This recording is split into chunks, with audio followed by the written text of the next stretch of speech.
नमस्कार दोस्तों, डॉक्टर सिन्हा है और अभी मैं मेजर अरकाना की सेकंड नंबर कार्ड को लेने जा रही हूँ। एक्चुअली तीसरे नंबर का कार्ड है, पर ये यहाँ पर नंबर जो है दूसरा नंबर लिखा है, क्योंकि फूल के कार्ड पे जो था, यहाँ पे जो मेजर अरकाना के जो कार्ड्स के नंबर से स्टार्ट होते हैं, 0 से स्टार्ट होते हैं। तो 0 द फूल, उसके बाद the magician, now it's the high priestess. अब ये इस एनर्जी के बारे में बात करते हैं। अगर हम रीडिंग में है, हमें एनर्जी ये निकल कर आती है तो इसका अर्थ क्या होगा, कौन सी इस एनर्जी में क्या खास बात है। तो ये एनर्जी है मेडिटेशन की एनर्जी है, ध्यान की एनर्जी है। जब भी ये एनर्जी आप निकल कर आती हो तो इसका मतलब क्या है, वो जिस भी व्यक्ति का ऑरा और एनर्जी क्या होगा, वो ध्यान से रिलेटेड होगा। ये आंतरिक रूप से ये बुद्धिमान है ना, इनर विजडम इनके पास होता है, स्पिरिचुअलिटी है इनमें, है ना, आध्यात्मिकता इनमें है, आध्यात्मिक शक्ति है इनमें, ध्यान है, और एट द सेम टाइम ये मिस्टीरियस एनर्जी भी है। यहाँ पर बहुत कुछ आपको छुपा हुआ रहेगा। ये एनर्जी जब सामने आती है तो ये स्पिरिचुअल तो होती है, लेकिन बहुत सारे राज को अपने अंदर छुपा कर रखती है। जैसे आप गौर से देखिए, ये जो संत हैं वो कुछ छुपा रही हैं, अपने आंचल के अंदर जो छुपा रही हैं। ये इनकी मिस्टीरियस जो है इनकी एनर्जी है कि सारी बात ये खुलकर नहीं रखते। इस एनर्जी में क्या है, छुपा छुपा हुआ कुछ चीज़ है। अब आते हैं कि इनके आसपास जो कलर्स हैं, जो कपड़े हैं जो उन्होंने पहन रखे हैं, जो एलिमेंट्स हैं, इसका अर्थ क्या होता है। इसकी डाटा हमें अपने माइंड में रख लेना, ताकि जब हमें इंट्यूशंस आए तो हम उसको मैच कर सके अकॉर्डिंग टू क्वेश्चन और सिचुएशन। तो अभी गौर से हम देखते हैं, ये स्त्री जो हैं वो एक सिंहासन पे बैठी हुई हैं और इनके कपड़े जो हैं सफ़ेद रंग के हैं। सफ़ेद यानी प्योरिटी, है ना, ट्रूथ, स्पिरिचुअल, लाइक दैट। और एट द सेम टाइम में इनके हार्ट पे एक प्लस का चक्र, प्लस का साइन बना हुआ, ये जो है ये भी एक स्पिरिचुअल साइन होता है। प्लस का साइन, इसका मतलब ये स्पिरिचुअल है। और इनके गौर से देखने वाली बात यह है कि इनके नीचे ये देखिए, ये चंद्रमा है। चंद्रमा जो होता है जनरली उसके रंग जो है ना सफ़ेद से डिनोट करते हैं, पर कमाल की बात है कि यहाँ पर इनके नीचे जो चंद्रमा है उसमें येलो रंग है, यानी है चंद्रमा और साथ में एनर्जी सूर्य की भी है ना। आप खुद इसी से आप समझ लीजिए कि कितनी पावरफुल एनर्जी है। और इनके पीछे सिंहासन पे जो है बहुत सारे फल फूल ये सब बने हुए हैं। इट मीन्स दैट कि देना इनके स्वभाव में होगा। Black colour and white colour both his hair, यानी कुछ सामने है कुछ छुपा हुआ भी है, इसलिए ब्लैक कलर यहाँ पे दिखाया जा रहा है। ये सारी बात ये खोलकर ये एनर्जी नहीं रखेगी। अब आते हैं कि जब मैं फूल की जर्नी के बारे में बताऊंगी तो उसमें हम कैसे कैसे फूल कैसे कैसे पहुंचता है सभी एनर्जी के पास, उसमें बात करूँगा। अभी मैं सिर्फ कार्ड के बारे में बात कर रही हूँ, सिर्फ कार्ड की एनर्जी के बारे में बात कर रही हूँ। तो ये है ये एनर्जी। अब मान लो कि अगर किसी क्वेश्चन के दौरान और ये एनर्जी जो है रिवर्स मोड में आ गई, सीधे सीधे तो इनकी बहुत सारी क्वालिटी दिख रही है। अगर किसी क्वेश्चन करता है कि क्वेश्चन पे आपकी जो है एनर्जी जो है उल्टी आ गई, रिवर्स मोड में आ गई, तब इसका मतलब क्या हो जाएगा। अब जो है सीधा उल्टा, ये डिसकनेक्टेड फ्रॉम द इंट्यूशंस, ये जो होगा अपने इंट्यूशन से डिसकनेक्टेड होगा। ये एनर्जी जो होगा ये अपने इंट्यूशंस को नहीं सुनेगा, ये जो है गॉसिप करेगा। देखिए वो उस एनर्जी में था कि वो हर बात को पचा जाती थी, मतलब अपने बात को छुपा जाती थी। उनमें जो है बात रखने की क्षमता थी। अगर सामने वाले की जानकारी उनको हो भी जाती उस एनर्जी में, जब ये सही मोड में था तो वो छुपाती थी बात को, लेकिन जैसे ही रिवर्स मोड में एनर्जी उलट करके आ गई तो इट मीन्स दैट कि ये बहुत गॉसिप करने वाला एनर्जी होगा। ये जो है बात बनाने वाला होगा, झूठ बोलने वाला होगा, इधर का उधर बात करने वाला होगा। कोई भी सिगरेट पचा नहीं पाएगा, सबको जाकर बता देगा, चुगली करके चलाएगा, लाइक दैट। और ट्रस्ट इशू होगा। वो एनर्जी जो थी जब ये सीधी अवस्था में होगी तो क्या होगी, इस पर कोई भी विश्वास कर सकता है। कोई अगर मर्डर करके भी इनके सामने आया है तो अगर सीधी अवस्था में है तो वो नहीं बताएंगी, क्योंकि ये स्पिरिचुअल है, ये कर्मा को जानती हैं। इनको जो स्पिरिचुअल जो कंडीशन है, प्रकृति के नियम उनको सब पता था। लेकिन अगर ये रिवर्स मोड में आएगी तो सब उल्टा करेगी। ट्रस्ट इशू हो जाएगा, उनके साइकिक पावर जो है वो ब्लॉक हो जाएगा, फर्टिलिटी इशू हो जाएगा, लैक ऑफ सेल्फ बिलीव हो जाएगा, अनवांटेड अटेंशन हो जाएगा।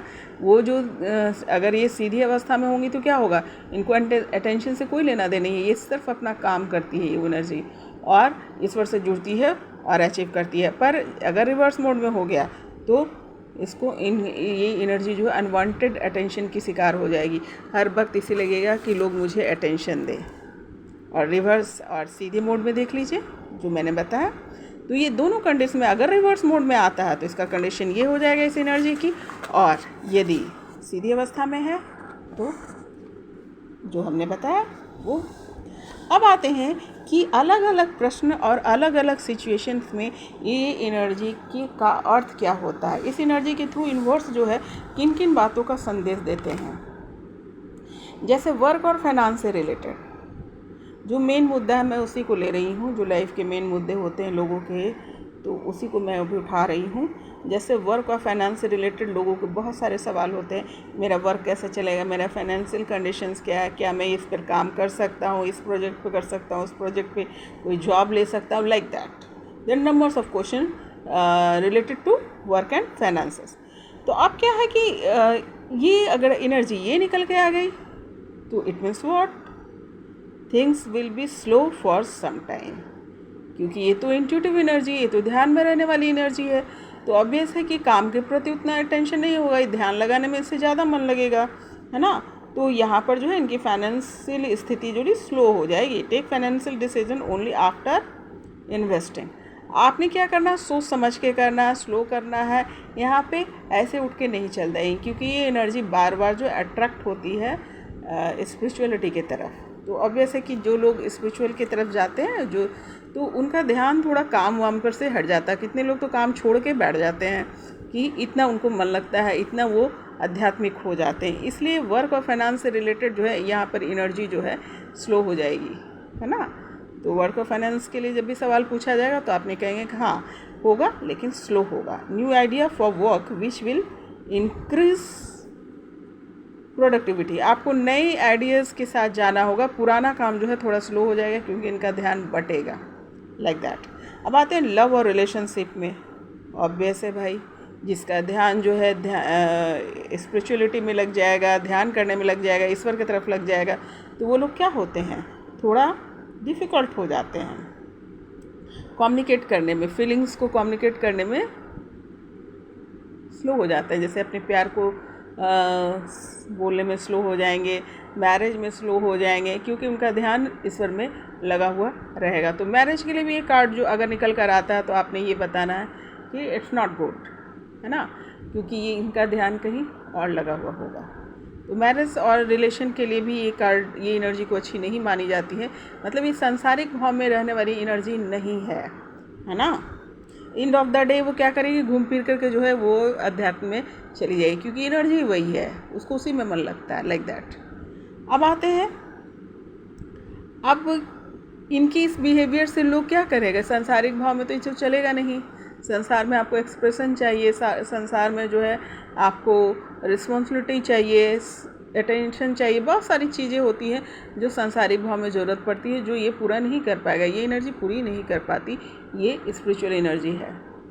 अब आते हैं कि अब हेल्थ से रिलेटेड क्या है। अगर हेल्थ से रिलेटेड सवाल आ रहा है आपके पास, प्रश्नकर्ता पूछ रहा है और एनर्जी ये निकल कर आती है, तो तब क्या हो जाएगा, तब भी बोलेंगे finding it difficult to communicate, get more information about it. यहाँ पे भी जो है आपको, क्योंकि जो लोग ध्यान में रहते हैं, ईश्वर में रहते हैं, उनका ध्यान अपने शारीरिक अटेंशन कम हो जाता है ना, वो बिल्कुल मगन हो जाते हैं, तो फिजिकल चीज़ों से भी उनका ना अटेंशन कम होता चला जाता है।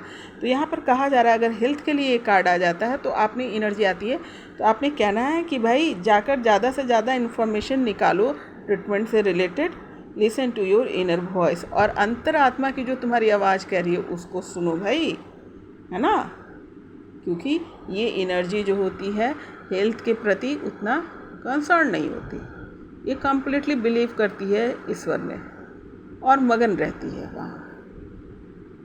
अब आता है कि अगर मान लीजिए कि ये आती है और आज लोग बोलते हैं कि भाई हमें कुछ रेमेडी दे दो ताकि हमारी स्थिति सुधर जाए, तो आपने क्या कहना है। अगेन मैं बोलूँगी, जब भी कोई भी रेमेडी आप दे रहे हैं उसमें सर्विंग ज़रूर दीजिएगा, क्योंकि सर्विंग जो है कर्म को काटता है ना। हमको जो भी परेशानी झेलते हैं वो बिकॉज ऑफ कर्मा झेलते हैं, और जब हम सर्व करते हैं तो हमारे कर्मों का नाश होता है ना, हेल्प मिलता है कर्मों को नाश करने में उसमें। तो सबसे पहले जो serve the people, serve the animal, serve the birds, like that, है ना। तो यहाँ भी आपने क्या करना है कि देखिए ये जो है लेडी है, संत है, ऑब्वियसली ये कमाने वाली नहीं होंगी, है ना। इसको भाव को बहुत अच्छे से समझना चाहिए।